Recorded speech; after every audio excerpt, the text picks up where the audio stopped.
Hello everyone and welcome back to my channel. पिछले video में हमने इस चैप्टर्स के कुछ टॉपिक्स कवर किए थे। इस चैप्टर के लास्ट दो टॉपिक रह गए थे, लेवल ऑफ मैनेजमेंट और कोऑर्डिनेशन, जो हम इस वीडियो में कवर करेंगे। लेवल ऑफ मैनेजमेंट जो पेपर के पॉइंट ऑफ व्यू से इंपॉर्टेंट टॉपिक है। किसी भी कंपनी में 3 लेवल होते हैं, top level, middle level and other is lower level. Lower level जिसे ऑपरेशनल लेवल ऑफ मैनेजमेंट भी कहा जाता है। टॉप लेवल मैनेजमेंट के अंदर वो पर्सन आते हैं जो कंपनी की पॉलिसीज को फ्रेम करते हैं, मतलब कंपनी में रिसोर्सेज किस तरीके से मैनेज करना है, उन सबकी रिस्पॉन्सिबिलिटी किसकी होती है? टॉप लेवल मैनेजमेंट की। तो टॉप लेवल मैनेजमेंट के अंदर कौन कौन से पर्सन आते हैं? Board of director, general president, CEO means chief executive officers, CFO means chief financial officers कि फाइनेंस किस तरीके से अरेंज करना है। नेक्स्ट चेयरमैन, ये सब किस में आते हैं? टॉप लेवल मैनेजमेंट में। Next one is middle level management. Middle level management का काम क्या होता है कि जो भी टॉप लेवल मैनेजमेंट पॉलिसीज को फ्रेम करेगी उसको फर्दर आगे ट्रांसफर करना, ये किसका काम होता है? Middle level management. किस तरीके से टॉप लेवल मैनेजमेंट ने जो पॉलिसीज बनाई है उसे एग्जीक्यूट करना है, वो सारा मिडिल लेवल का काम होता है। तो मिडिल लेवल में कौन से पर्सन आते हैं? Purchase manager, sale manager, departmental head. जितने भी कंपनीज में डिपार्टमेंट बनाए जाते हैं उन डिपार्टमेंट्स के जो हेड हैं वो किस में आते हैं? मिडिल लेवल मैनेजमेंट में। Next one is lower level management, जिसे ऑपरेशनल लेवल ऑफ मैनेजमेंट भी कहा जाता है। इनका काम होता है अपने एम्प्लॉयज को गाइड करना, एम्प्लॉयज किस तरीके का गुड्स प्रोड्यूस कर रहा है उस पर ध्यान देना। ओके, उनके प्रॉब्लम्स को सॉर्ट आउट करना, जैसे सुपरवाइजर हो गए, फॉरमैन हो गया, क्लर्क या सुपरिटेंडेंट, इन सब का काम क्या होता है कि एम्प्लॉयज को गाइड करना है, एम्प्लॉयज किस तरीके से काम कर रहा है उनको देखना। ये किसके अंडर में आते हैं? लोअर लेवल मैनेजमेंट के अंदर। नेक्स्ट अब हम इन सबके फंक्शंस पढ़ेंगे कि कंपनी के अंदर टॉप लेवल, मिडिल लेवल और लोअर लेवल के क्या क्या फंक्शन है। तो फर्स्ट फंक्शन हम पढ़ने वाले हैं टॉप लेवल मैनेजमेंट के। टॉप लेवल मैनेजमेंट जो कंपनी के रियल ऑनर होते हैं, जो कंपनी की पॉलिसीज फ्रेम करते हैं। तो फर्स्ट है इसका फंक्शन सेटिंग ऑब्जेक्टिव्स या गोल्स। बिजनेस के जो भी गोल्स हैं उसको सेट कौन करता है? Top level management. Okay, next framing policies.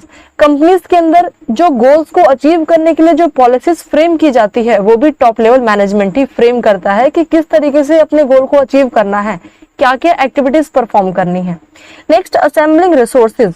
गोल को अचीव करने के लिए, कंपनी में प्रॉफिट अर्निंग करने के लिए किस किस रिसोर्सेज की रिक्वायरमेंट होगी, किस किस इक्विपमेंट की रिक्वायरमेंट होगी, उन सबको असेंबल करना भी, इसकी रिस्पॉन्सिबिलिटी भी किसकी है? टॉप लेवल मैनेजमेंट की।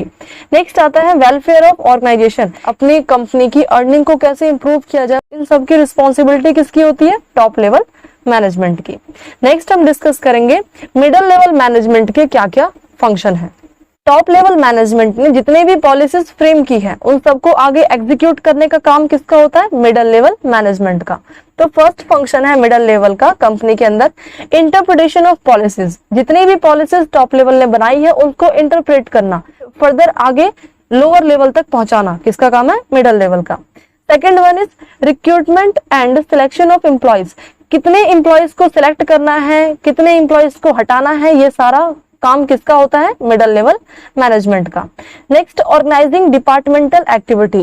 कंपनीज के अंदर एक्टिविटीज को परफॉर्म करने के लिए काफी सारे डिपार्टमेंट्स बनाए जाते हैं। अब उन डिपार्टमेंट्स को ऑर्गेनाइज करने का काम भी किसका है? मिडिल लेवल का, कि किस डिपार्टमेंट में किस तरीके की एक्टिविटी परफॉर्म की जा रही है या कितने नए इक्विपमेंट की रिक्वायरमेंट है, उन सबको ऑर्गेनाइज कौन करता है, उन सबको चेक कौन करता है? Middle level management. Next function है cooperation with other department. Company के अंदर अलग अलग डिपार्टमेंट्स बनाए जाते हैं। अगर डिपार्टमेंट्स के बीच में कोऑर्डिनेशन नहीं होगा, मतलब अगर डिपार्टमेंट्स के हेड्स के बीच में कोऑर्डिनेशन नहीं होगा या फिर डिपार्टमेंट्स में जो पीपल काम कर रहे हैं उनके बीच में कोऑर्डिनेशन नहीं होगा, तो कंपनीज के गोल्स को अचीव करने में प्रॉब्लम्स क्रिएट होंगी। तो इसलिए ये फंक्शन किसका है? मिडिल लेवल का, कि सारे डिपार्टमेंट्स के बीच में कोऑपरेशन मेंटेन किया जाए। नेक्स्ट है लोअर लेवल मैनेजमेंट। तो लोअर लेवल मैनेजमेंट के फंक्शन क्या है? किसी भी कंपनी में फर्स्ट है representing problems of worker, worker की प्रॉब्लम्स को रिप्रेजेंट करना। अगर लोअर लेवल मैनेजमेंट वर्कर की प्रॉब्लम्स को सॉर्ट आउट नहीं कर पा रहा तो उस प्रॉब्लम को मिडिल लेवल के पास रिप्रेजेंट करे। ओके, नेक्स्ट है maintaining good working condition, employees के लिए बेटर वर्किंग कंडीशन प्रोवाइड की जाए जिससे एम्प्लॉयज का पूरा कंसंट्रेशन गुड्स प्रोड्यूसिंग पे हो। इससे क्या है कि कंपनी का गोल अचीव करने में आसानी होगी। ओके, तो ये किसका काम है? गुड वर्किंग कंडीशन प्रोवाइड करना लोअर लेवल मैनेजमेंट का। Next one is maintaining good quality, company में जो एम्प्लॉयज गुड्स प्रोड्यूस कर रहे हैं और वो गुड्स बेटर क्वालिटी का है या नहीं, उस पे ध्यान कौन देगा? Lower level management. उन्हें टाइम टाइम पे चेक करना होगा कि जो भी कंपनी में एम्प्लॉयज गुड्स प्रोड्यूस कर रहे हैं उनकी क्वालिटी अच्छी है या और इंप्रूवमेंट की रिक्वायरमेंट है।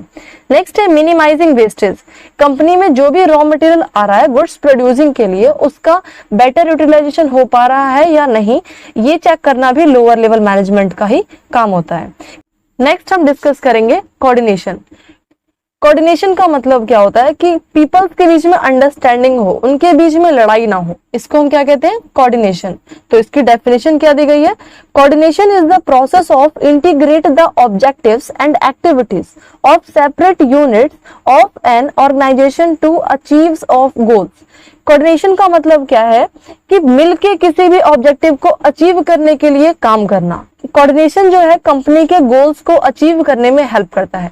कोऑर्डिनेशन की रिक्वायरमेंट हर जगह होती है, चाहे हम अपने कंपनी में काम कर रहे हैं या फिर हम अपने घर पे काम कर रहे हैं या हॉस्पिटल्स में, ऑफिस में, कहीं भी काम कर रहे हैं, कोऑर्डिनेशन की रिक्वायरमेंट हर जगह है। ओके, तो अगर हम कोऑर्डिनेशन के साथ किसी भी एक्टिविटी को परफॉर्म करते हैं तो हम अपने गोल को इजीली अचीव कर पाएंगे। नेक्स्ट डिस्कस करेंगे हम फीचर ऑफ कोऑर्डिनेशन की कोऑर्डिनेशन की खासियत क्या है। इंटीग्रेट ग्रुप एफर्ट्स, कोऑर्डिनेशन जो है वो ग्रुप में काम करने में हेल्प करता है। मतलब अगर लोगों के बीच में कोऑर्डिनेशन है तो काफी सारे पीपल ग्रुप में एक्टिविटी कर पाएंगे इजीली। नेक्स्ट है कंटिन्यूअस प्रोसेस, कोऑर्डिनेशन एक कंटिन्यूअस प्रोसेस होता है। ऐसा नहीं है कि अगर कंपनी में आज अगर कोऑर्डिनेशन मेंटेन किया गया है और कल अगर कोऑर्डिनेशन ना हो तो कंपनी गोल को अचीव कर पाएगी, ऐसा नहीं होता। इसलिए कोऑर्डिनेशन क्या है? कंटिन्यूअस प्रोसेस है, मतलब रोज हमें मिलके काम करना होगा तो हम अपने गोल को अचीव कर पाएंगे। नेक्स्ट वन इज परवेसिव या यूनिवर्सल, दोनों वर्ड का मतलब सेम है। परवेसिव का मतलब क्या होता है कि कोऑर्डिनेशन हर जगह अप्लाई होता है, चाहे हम किसी भी जगह काम कर रहे हो। मतलब जहां पे अगर एक से ज्यादा पीपल है वहां पे कोऑर्डिनेशन की रिक्वायरमेंट है। ओके, नेक्स्ट है responsibility of all managers, coordination को मेंटेन करना कंपनी में हर एक मैनेजर की रिस्पॉन्सिबिलिटी होती है, फिर चाहे वो टॉप लेवल मैनेजमेंट हो, मिडिल लेवल मैनेजमेंट हो या फिर लोअर लेवल मैनेजमेंट हो, सबकी रिस्पॉन्सिबिलिटी होती है कि कंपनी के अंदर पीपल्स के बीच में कोऑर्डिनेशन मेंटेन हो। Next one is deliberate function, coordination एक डेलिब्रेट फंक्शन है। डेलिब्रेट फंक्शन का मतलब कोऑर्डिनेशन अपने मन से करने वाला काम है, किसी के बर्डन में आके नहीं। एग्जांपल लेते हैं, जैसे अगर किसी कंपनी का सुपरवाइजर एम्प्लॉयज से कहता है कि आप लोग मिलके काम करो, बट एम्प्लॉयज के बीच में अगर किसी भी बात को लेके कोई लड़ाई है तो इससे क्या होगा कि जब सुपरवाइजर उन एम्प्लॉयज के सामने होगा तब एम्प्लॉयज मिलके काम करेंगे, लेकिन जैसे ही सुपरवाइजर वर्क प्लेस से बाहर जाएगा तो फिर उन एम्प्लॉयज में लड़ाई स्टार्ट हो जाएगी, जिससे कंपनी अपने गोल को अचीव कर पाने में एबल नहीं हो पाएगी। ओके, तो ये डेलिब्रेट फंक्शन है, मतलब अपने मन से करने वाले काम है। किसी के बर्डन में आके कोऑर्डिनेशन किया जाएगा तो कोऑर्डिनेशन ज्यादा देर तक नहीं टिक पाता। नेक्स्ट हम डिस्कस करेंगे इंपॉर्टेंस ऑफ कोऑर्डिनेशन, कोऑर्डिनेशन की इंपॉर्टेंस क्यों पड़ती है या फिर कब कब पड़ती है। तो ग्रोथ इन साइज, बिजनेस का साइज जितना बड़ा होता है कोऑर्डिनेशन की रिक्वायरमेंट उतनी ज्यादा होती है, और वही अगर बिजनेस का साइज छोटा है तो कोऑर्डिनेशन की रिक्वायरमेंट उतनी ही कम होगी। ओके, क्योंकि जितना ही बिजनेस का साइज बड़ा होगा काम करने वाले लोग और ज्यादा होंगे, सबके थिंकिंग प्रोसेस सबका अलग अलग होगा, तो वहां पे कोऑर्डिनेशन की रिक्वायरमेंट और ज्यादा हो जाती है। नेक्स्ट है फंक्शनल डिफरेंशिएशन, कंपनी के अंदर एक्टिविटीज को परफॉर्म करने के लिए काफी सारे डिपार्टमेंट्स बनाए गए हैं। जितने ज्यादा डिपार्टमेंट्स होंगे उतनी ही कोऑर्डिनेशन की रिक्वायरमेंट बढ़ जाती है, और जितने कम डिपार्टमेंट्स होंगे उतने ही कोऑर्डिनेशन की रिक्वायरमेंट कम होती है। जैसे कि अगर कंपनी में 2 डिपार्टमेंट्स बनाए गए हैं, only selling department and purchase department, अगर ओनली 2 डिपार्टमेंट बनाए गए हैं तो उनके बीच में कोऑर्डिनेशन मेंटेन करना थोड़ा आसान होगा। लेकिन वही अगर 2 की जगह अगर 4 या 5 डिपार्टमेंट बनाए गए हैं कंपनी के अंदर तो उनके बीच में कोऑर्डिनेशन मेंटेन करने में हो सकता है थोड़ी प्रॉब्लम आए। ठीक है, तो कोऑर्डिनेशन का वर्क और ज्यादा बढ़ जाएगा जब डिपार्टमेंट्स ज्यादा होंगे। नेक्स्ट है स्पेशलाइजेशन। कंपनी के अंदर स्पेशलिस्ट पर्सन काफी सारे अपॉइंट किए जाते हैं आजकल, जैसे कि इंजीनियर्स हो गए, सीए हो गया, ऑडिटर्स हो गए, मैनेजर्स हो गए। तो जितने ज्यादा कंपनीज के अंदर स्पेशलिस्ट पर्सन होंगे उतना ही उनके बीच में कॉन्फ्लिक्ट के चांसेस होंगे।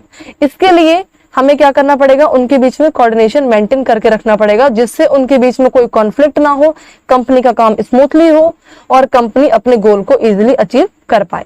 ओके, तो ये थे importance of coordination.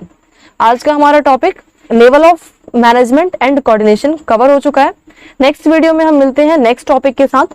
I hope आपको ये दोनों टॉपिक क्लियर हो गया होगा, और अगर आपको ये वीडियो हेल्पफुल लगी हो तो प्लीज इस चैनल को लाइक, शेयर एंड सब्सक्राइब करना ना भूलें। Thanks for watching.